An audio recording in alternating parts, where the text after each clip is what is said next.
Speed. It's nice to have in a racing car, even a toy one, and it's nice to have if you're racing, trying to finish a job on your personal computer. Now, with all the talk of 20, 25, 33 megahertz speeds and 386, 486, even 586 chips, what are the real benefits of computer speed in terms of performance? And what is the value of those benefits in terms of the cost? We'll get answers today as we take a look at the quest for computer speed, Megahertz Mania, on this edition of the Computer Chronicles.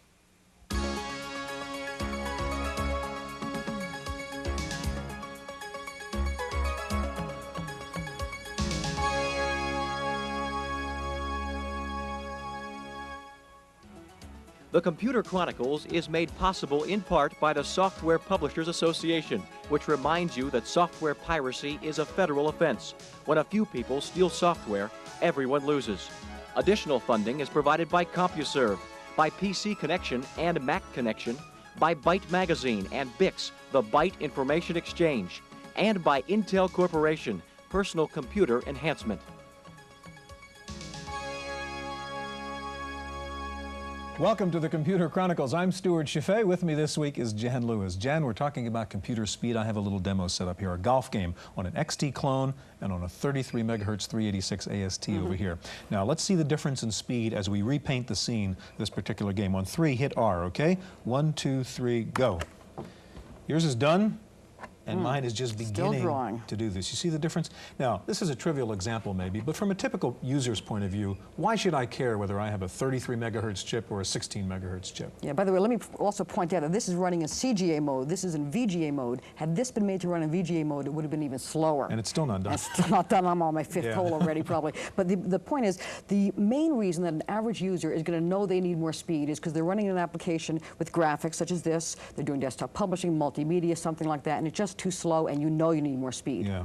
Second reason is that you're doing things like spreadsheets, word processing, whatever, and you simply know that your spreadsheets are getting big, they're slowing down, you simply want a linear extrapolation of what you're doing now, you want faster, and that's all. And the third reason is that as we get more into software that has artificial intelligence and voice recognition and things of that nature, we're going to find those applications that simply won't even run because they're too slow. So it's those reasons. Jan, today we'll take a look at some of the real performance benefits of speed on your computer, and we'll show you ways how to speed up your computer without having to go out and buy a new one. Now, most of us are happy running our 286 or 386 machines, and then Intel comes along and says there's now a 486 chip, and coming soon a 586 chip. Where will it all end? We begin with a report from the chip makers, Motorola and Intel. Computer speed may be a luxury when you're crunching a spreadsheet, but it's a matter of life and death during a medical emergency. The quick response of a computer, providing a doctor with instant information, can save a patient's life. Computer speed begins with a microprocessor, but speed is a function of two elements, the architecture of the chip itself and the clock speed of your system, usually rated in megahertz. Everyone wants more speed, but there are limits and trade-offs. The ultimate speed in the design is taken the way Motorola's done it, is we've done a number of trade-offs. I mean, you can use faster transistors, but that increases power dissipation. At the same time, you have to balance the rest of the semiconductor technology that builds the computer product.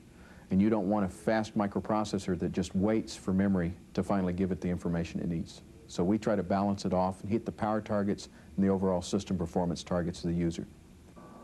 Improvements in computer speed are driven both by technology and by the market. Software companies continue to develop applications that demand more speed, and chip makers continue to solve the problems of performance bottlenecks that lead to faster processing. While there are limits to computer speed, at companies like Intel, they keep on trying to surpass those limits. We still have a long way to go in the speeds of our microprocessors. Today we're at 33 megahertz is the maximum speed of a microprocessor that Intel manufactures. 10 years from now, we expect to be shipping microprocessors that operate at speeds up in the range of 200 megahertz. We still see another factor of 6x in clock frequency that's possible in the upcoming decade. For the Computer Chronicles, I'm Maria Gabriel.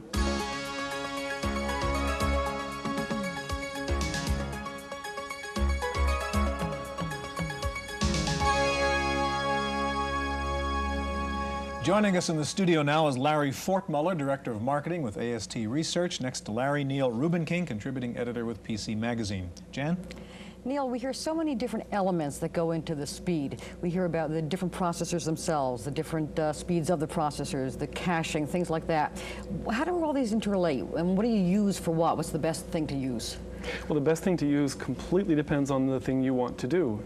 If you're using a big database program, the data's on the disk and it has to be read constantly, so you get a fast disk and you add caching. If you're doing a graphics-intensive programming, you get a graphics coprocessor, and no matter what you're doing, if you get a faster processor, the computer will run faster, and each of these benefits adds to the other. So if you do everything possible, you can increase the speed of your computer just to an amazing level. So it's more than just a question of megahertz, or more than a question of what chips in the machine.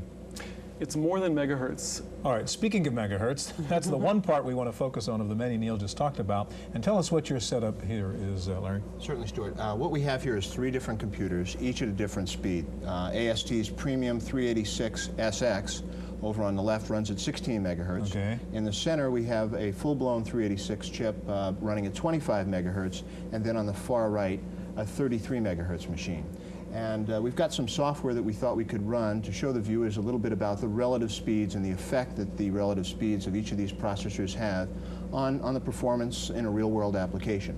In this case, the first case here, we have an example of a graphics program and how some pretty active graphics is affected by the megahertz rating of the machines. Let's run through this. Okay, Jan, if you'll help out. Ready, set, go. What you can see happening here is that the 3 machines will actually operate at different speeds, and although we started at the same time, they'll quickly get out of sync because of the relative speeds of the 3 machines. And obviously the one on the right running at 33 megahertz is now running way ahead. You got it. The middle guy at 25 a second, and the slowpoke here at 16 megahertz. And they're getting more out of sync. Is dragging along. Right. And as you were saying at the beginning of the program, Jen, then graphics is obviously one heavy demand in terms of speed. Yeah. All right, now you have an Excel demo also you talked about, in which we can see a more typical number crunching speed race, if you will. Could we get out of the graphics bit here and move into the Excel demo? We can do that, Jan, by hitting escape.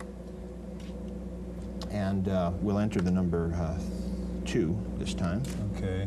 And we can start that pretty much at any time, Jan, and it'll come to a break point, and we'll get them all started at the same time. All right, tell us what's happening as we watch this. Okay, you know, there's lots of ways to benchmark machines, and there's no real right answer. You've got to look at the applications that you use in the real world in order to decide how you're going to measure your machine and make a common sense selection. If you're a number cruncher, if you're into Excel or Lotus 1, 2, 3, or any other numerically typical type application, then running this sort of a test will give you some indication as to what's right for you. Do we have to hit enter here to get these guys going? Yes, we sure do. We can do that at any time, Jan. Okay. Now, each of these programs will run separately. It'll iterate through some integer mathematics and then some floating point mathematics. When it gets done, it will time itself, and it'll give us a numerical indication of how fast each machine performed the test. Okay, now, is that one finished already? Probably, yes, it's finished the first half, and now it's gone into the floating point version. Okay, so again, all 3 machines are doing the same task, doing this big crunching job on an Excel spreadsheet. When it's all done, it'll report to us how long it took each machine to do it. That's exactly right. While we're waiting, let me ask you, you have a 486, the Mystic 486 chip here. Tell me about this board and how it relates to your AST machine. Sure. The folks at Intel have done some more magic with the 486 chip, and that's, of course, the latest in their cadre of chips. Each of the 3 machines here are part of the AST Premium series, and each of them has an architecture we call Cupid 32. Cupid 32 is a way in which we've been able to separate, if you will, the processor components of the machine such that we can upgrade any of these models to a higher megahertz version. In other words, the SX can move to a 386-25 or indeed to a 33, and now, of course, to the 486 chip. And it's a simple upgrade. You simply unplug one board, pop in another, and fire up.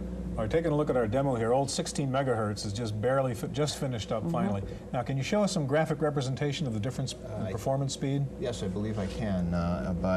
We've graphed the results here, and that'll come up in a second on the screen to your far right. And what you'll see here is that there is a curve. In red, we see the integer results, and these machines, by the way, don't have a math coprocessor in them, and therefore we're seeing relatively slow floating point results, but still the ratio is the important thing here. And we can see that as we move from a 16 megahertz that takes a relatively long period of time, we move to the 33 megahertz, things get done at a much faster clip. Anyhow, isolating on megahertz and speed of the chip, we really see a difference here. Right. Thanks a lot, Larry. Neil, you're going to be back in just a minute. If you can't afford to buy some new powerful 33 megahertz machine, there are other ways to get more performance out of your computer. We have a report.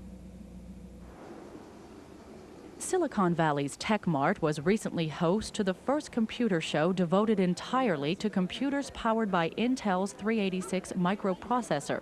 The 386 was a big leap forward for personal computer users, both in terms of speed and features. I think there's a true quantum step from 286 to 386, not just performance, but capabilities, things that the 386 can do. The 386 was designed to be a true multitasking microprocessor. The difficulty in getting reliable machines at high clock speeds, for example 33 megahertz, is a hardware challenge. It's just a matter of getting components that can operate at that type of speed to design a system that utilizes those components correctly.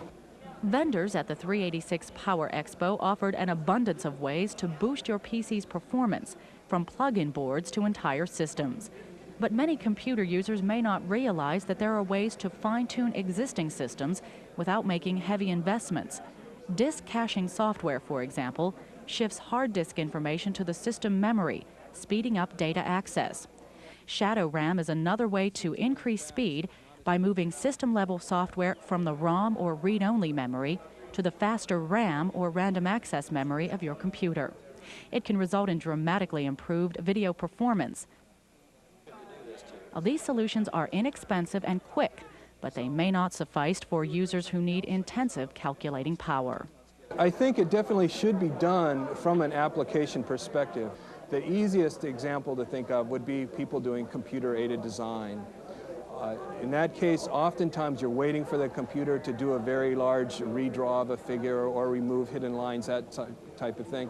Those people are going to get a very dramatic improvement if they go from a 286 to a 386 or from a 386 to a faster 386.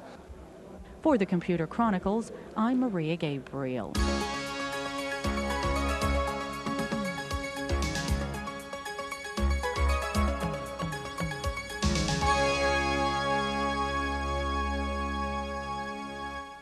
With us in the studio now is Srini Nageshwar, president of Cumulus Corporation, and next to Srini we have Ken Operly, president of Hauppauge Computer Works. Jen. Ken, what are the advantages of using a board to go for speed as opposed to a whole new computer? Well, usually you end up preserving most of your investment. Monitors, disk drives, and all of the things that people buy that go with their computer are still very useful, still good equipment. And if all the computer needs is more speed, a new board will give you that. Now, what are the trade-offs? In other words, I got to lose something by just going for a board rather than a new computer. Well, are there compatibility trade-offs? Are there risks involved? Not really. Buying all a new computer would have is a newer motherboard in it and possibly newer peripherals. So if you're looking for the absolute latest in high-speed disks, fancy video, and if you're going to be upgrading all of those parts of your system anyway, well then buy a new one. But if you're satisfied with most of the parts of your system, except for its speed, a motherboard replacement is a good option. Okay, Srini, Cumulus has an accelerator board, right, rather than a motherboard. And tell us about that and then show us what the effects are. Okay. What this board does is we take this place of the 286 chip that is on the motherboard. We remove the 286 chip, and then we have a small board that contains a 387SX that plugs into the space where the 286 chip was. Sorry, and so you don't have to change your motherboard. You don't have to change any other parts of the system, and you get to have a 387SX machine for just the cost of the small board. Okay, so this is an AT upgrade situation. It's now. an Okay, AT. show us what you've set up here, Srini. What I have here are two identical IBM ATs, identical except for the fact that one of them contains one of our boards and the other one is the exact original AT. We have exactly the same program, AutoCAD, running on both of them, and I have the famous St. Paul's Cathedral picture. What I'm going to do is have both of the machines regenerate the same picture by starting them off at the same time. Okay, so this is your typical CAD situation, which is a heavy user speed, and we see the difference already, don't we?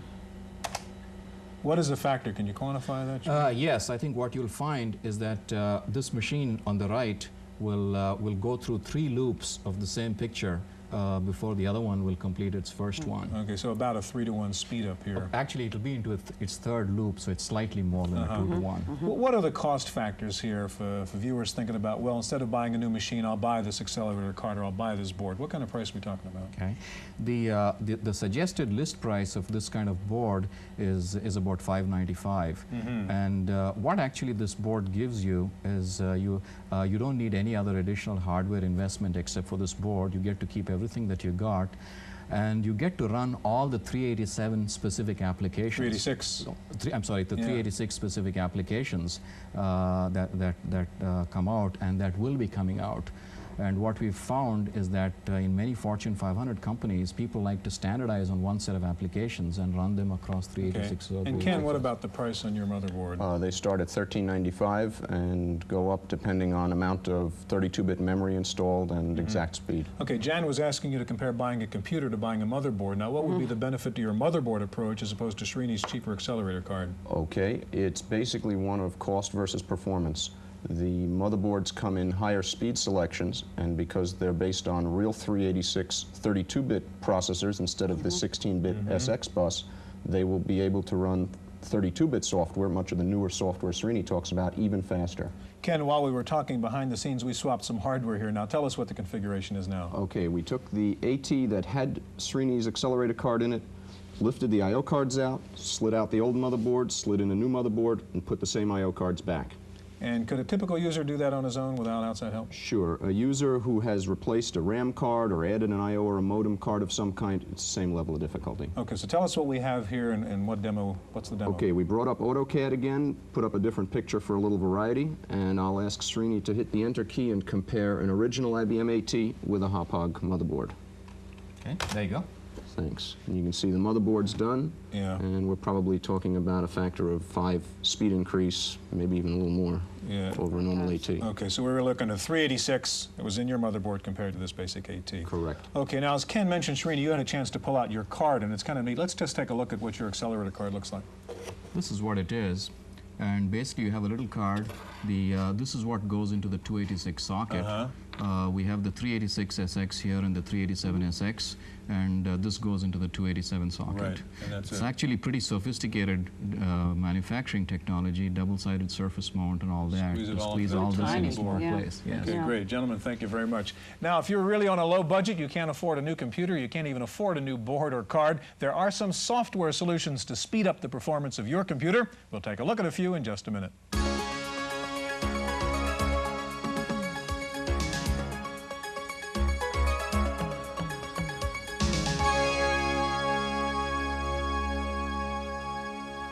With us in the studio now is Bruce Schaefer, president of MultiSoft Corporation, and back with us again, Neil Rubenking of PC Magazine. Neil, we've seen a number of different hardware solutions for getting speed on your computer since I first asked you the question. What are some of the other ways of doing it, some of the other types of solutions for speeding up your computer? Well, of course, there's no way to increase the megahertz, the speed at which your computer executes instructions. But you can make it do more in a given amount of time. For example, if you're reading your hard disk a lot, why not read it once? Keep it in a cache in memory and reread from memory instead of from the disk. That's what Bruce has here. So totally software ways. Totally software. Or you can use smarter applications. It's possible to code an application so it'll work faster.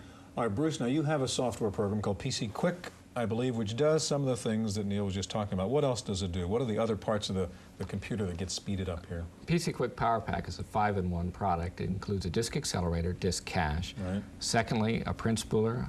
Third, RAM disk. Fourth, a screen accelerator. And finally, a keyboard accelerator that enhances moving around on the screen. Or explain the difference between a RAM disk and a disk cache.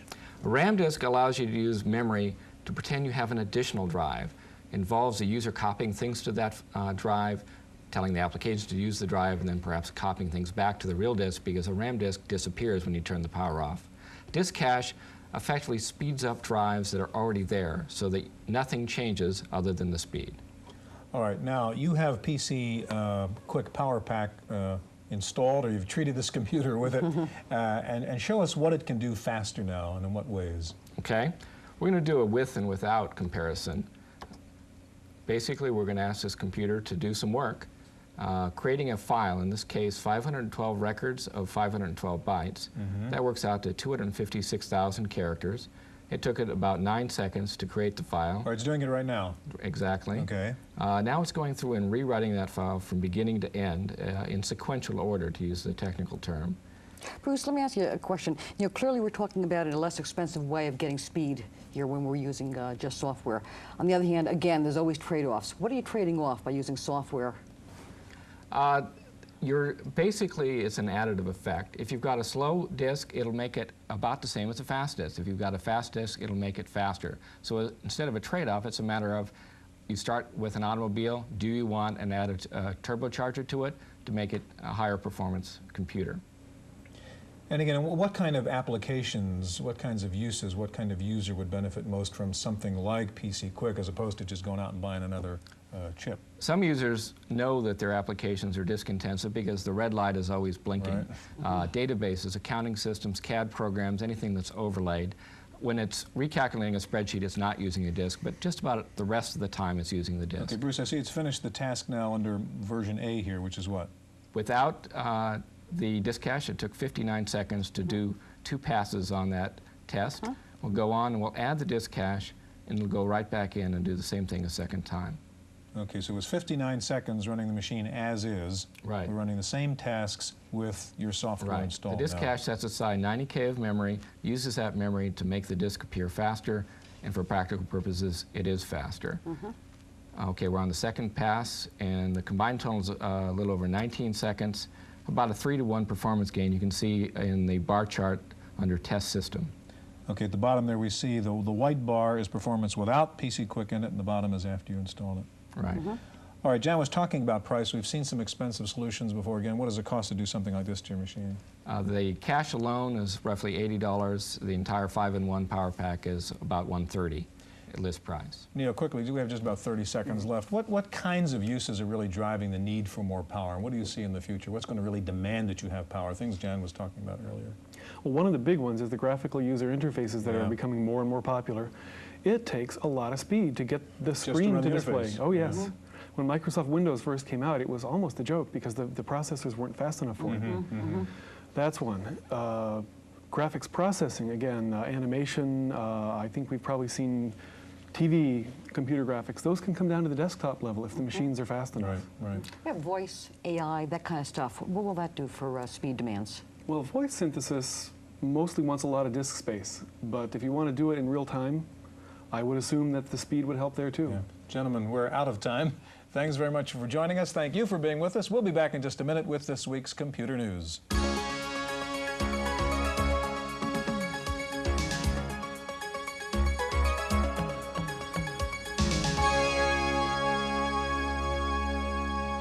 In the random access file this week, Commodore has introduced a new, more powerful version of the Amiga aimed directly at the growing multimedia market. The new Amiga 3000 features a Motorola 68030 processor, a math coprocessor, and 8 custom chips. Commodore also showed off its new operating system, its new networking products, and its new iconic authoring system for multimedia called Amiga Vision. Amiga Vision is an object-oriented authoring system that lets you incorporate a variety of audio and visual effects and sources. The new Amiga 3000 sells for just over $3,000. Apple is responding to complaints and competitors by slashing the price of the Macintosh Portable by $1,000. You can now get the basic Mac Portable for $4,799. IBM is selling the Trackstar Plus coprocessor board that lets you run Apple IIe software on an IBM PS2. The board is manufactured by Diamond Computer System. There are new rumors that IBM will again go after the home market with a new low-end 286 PC priced somewhere between $1,000 and $2,000. The so-called home computer market is estimated to be worth about $1 billion a year. Radius Incorporated of San Jose is reporting strong demand for its new pivot display for the Macintosh.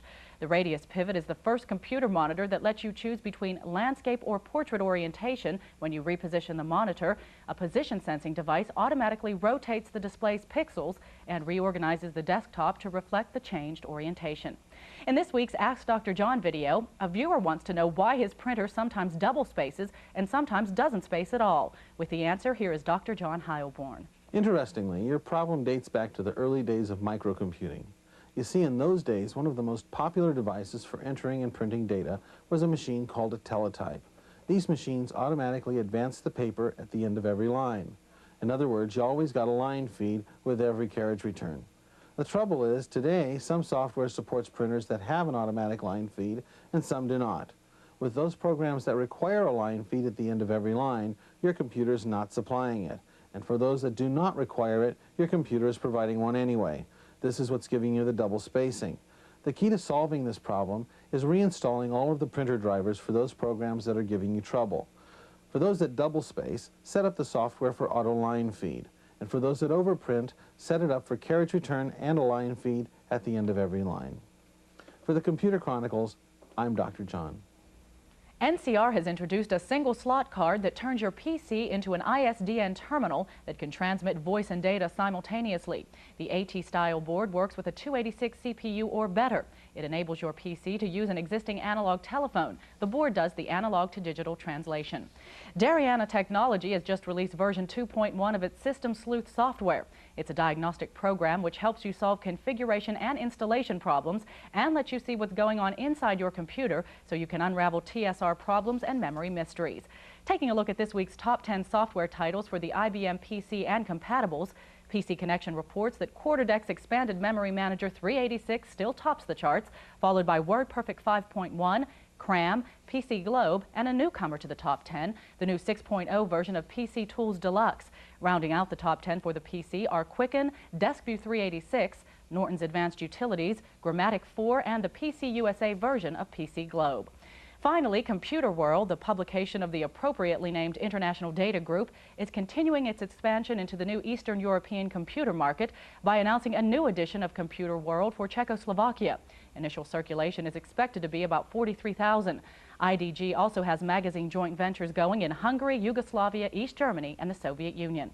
That's it for this week's Computer Chronicles. I'm Maria Gabriel. The Computer Chronicles is made possible in part by CompuServe, which offers online information related to today's subject. Members type Go Chronicles. Non-members call for more information. Additional funding is provided by the Software Publishers Association, by PC Connection and Mac Connection, by Byte Magazine and BIX, the Byte Information Exchange, and by Intel Corporation, Personal Computer Enhancement.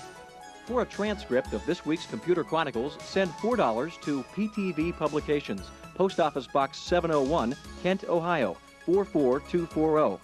Please indicate program date.